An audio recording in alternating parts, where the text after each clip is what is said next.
Selam aleikum, miq të dashur dhe mirë se erdhët në kanalin tim. Sot do të flasim për një temë shumë të thellë, se ku shkojnë shpirtrat pas vdekjes, sipas Islamit dhe Kuranit. Unë për këtë temë kam dashur të flas që 1 vjet, kur fola për tahajjudin në një video, nëse e keni dëgjuar, se si atëherë përjetova një zgjuarje shpirtërore pas vdekjes së gjyshërve të mi. Allahu më zgjoi për 10 net me radhë për tahajjud dhe ai po ashtu më tregoi se ku janë shpirtrat që kanë vdekur, sepse unë në fakt ja bëra këtë pyetje se isha shumë kurioze. Pastaj ai më vërtetoi nëpërmjet Kuranit dhe haditheve. Dua tregoj pastaj krejt me fakte.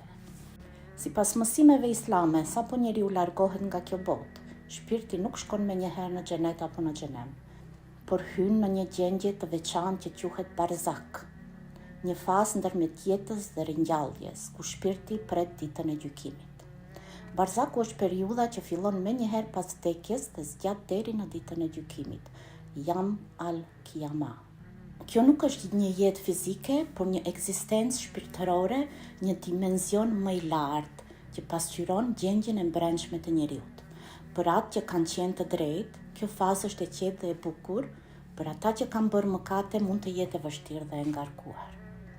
Kjo është një vend i pritjes, shpirti pret ringjalljen dhe gjykimin e fundit.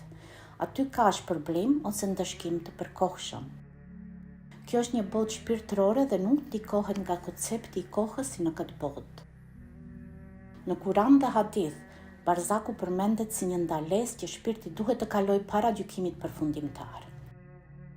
Në surën Al-Muminun 23:99-100, thuhet se shpirti i njeriu që vdes hyn në një gjendje ndërmjet jetës dhe ditës së gjykimit, barzak, ku pret shpërblimin ose ndëshkimin. Në surën El Imran tregohet se çdo shpirt do të provojë vdekjen dhe shpërblimi i përhershëm ndodh vetëm në ditën e ringjalljes.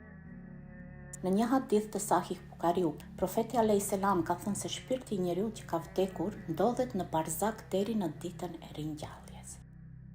Ky hadith është referenca më e drejtë për drejtë për ekzistencën e barzakut dhe pritjes së shpirtit deri në gjykim. Në një tjetër hadith të Suna Abu Davud, profeti paqja qoftë mbi të ka thënë se kur shpirti largohet nga trupi, ai nuk shkon menjëherë në xhenet ose xhenem, ai qëndron në gjendjen e barzakut deri në ditën e ringjalljes. Pra edhe ky hadith saktëson se shpërblimi ose ndëshkimi përfundimtar nuk ndodh menjëherë. Prandaj, duat tona për të vdekurit janë shumë të rëndësishme dhe mund të ndikojnë pozitivisht në gjendjen e tyre shpirtërore gjatë kësaj kohe, ndërsa ata janë në barzak, duke u sjell atyre mëshirë dhe lehtësim nga Allahu. Edhe pse shpirtrat janë në pritje, Allahu mund t'ua falë mëkatet e tyre ose t'ua lehtësoj vuajtjet në varësi të veprave të tyre dhe lutjeve që të gjallët bëjnë për ta. Duaja është një nga mënyrat më të fuqishme për të kërkuar mëshirën e tij. Kjo ishte edhe arsyeja pse Allahu më zgjonte çdo natë për 10 net me radhë që të bëj dua dhe t'i pastroj e t'i çliroj shpirtrat e tyre me rukje. Përvoja ime e tahajjudit, siç u kam treguar edhe në videon për tahajjudin, më transformoi komplet shpirtërisht.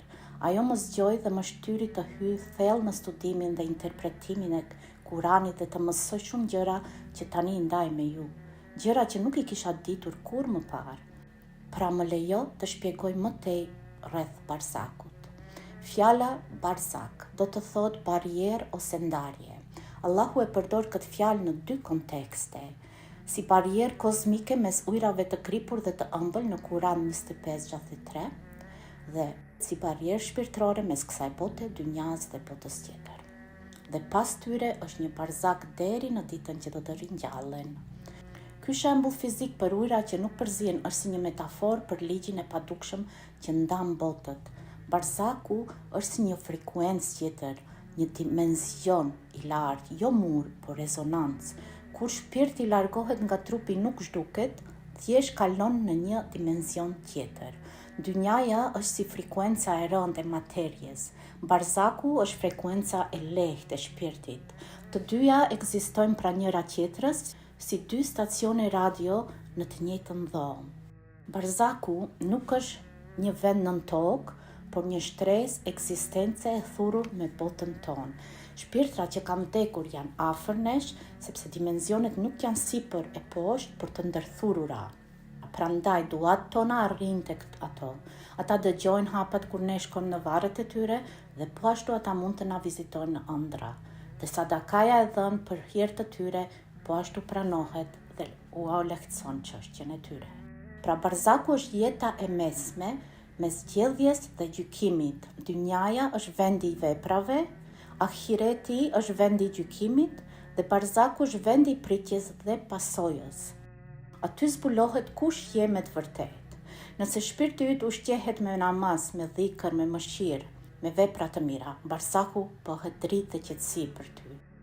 Nëse je i mbushur me mendje madhësi, me arrogancë, me negativitet, me urrëtie, barzaku bëhet errësirë dhe ngushtim.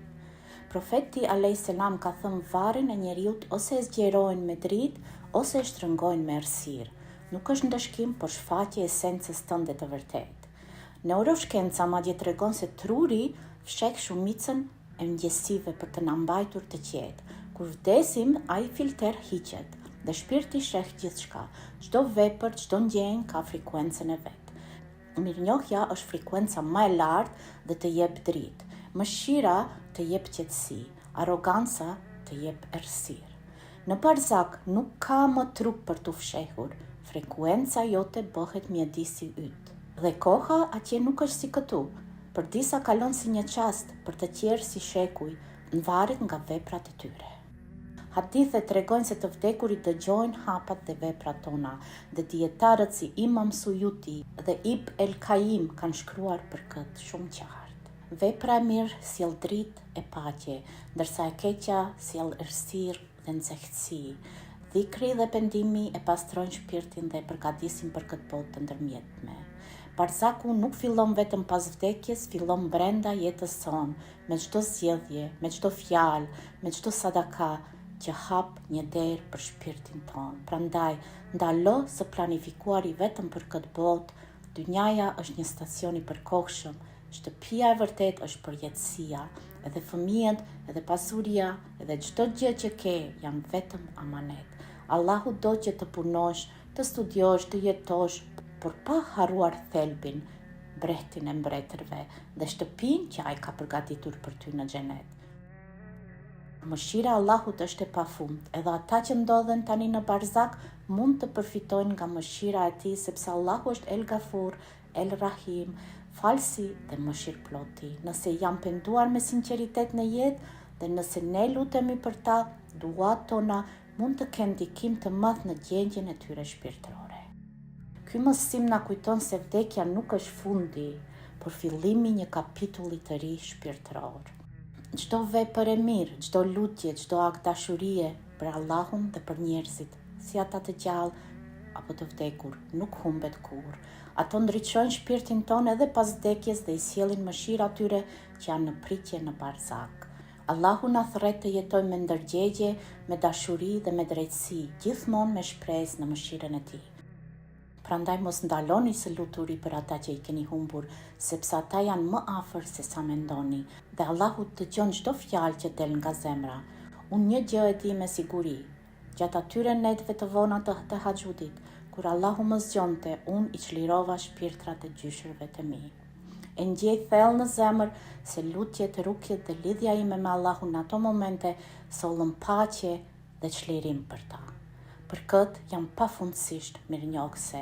E vërteta është se atëherë humba dy njerëz shumë të dashur, njëri pas tjetrit, por në ata net, po ashtu kuptova se kjo nuk ishte as pak humbje, ishte një fitim shpirtëror, sepse nëpërmjet dhimbjes së humbjes së tyre, Allahu më zgjoi për së treti herë shpirtërisht. Ai më hapi një dritare të re në mendje dhe në zemër dhe më bëri të kuptoj thirrjen dhe misionin tim në këtë botë. Më shkruani mendimet tuaja në komente, çfarë ndjeni për këtë temë dhe a keni përjetuar edhe ju këtë lidhje të thellë shpirtërore mes jetës dhe botës tjetër. Do të doja shumë t'i lexoj përvojat tuaja, sepse secili prej nesh ka një histori që prek shpirtin. Deri herën tjetër, paqja, mëshira dhe drita e Allahut qofshin mbi ju dhe mbi familjet tuaja. Esselamu alaikum.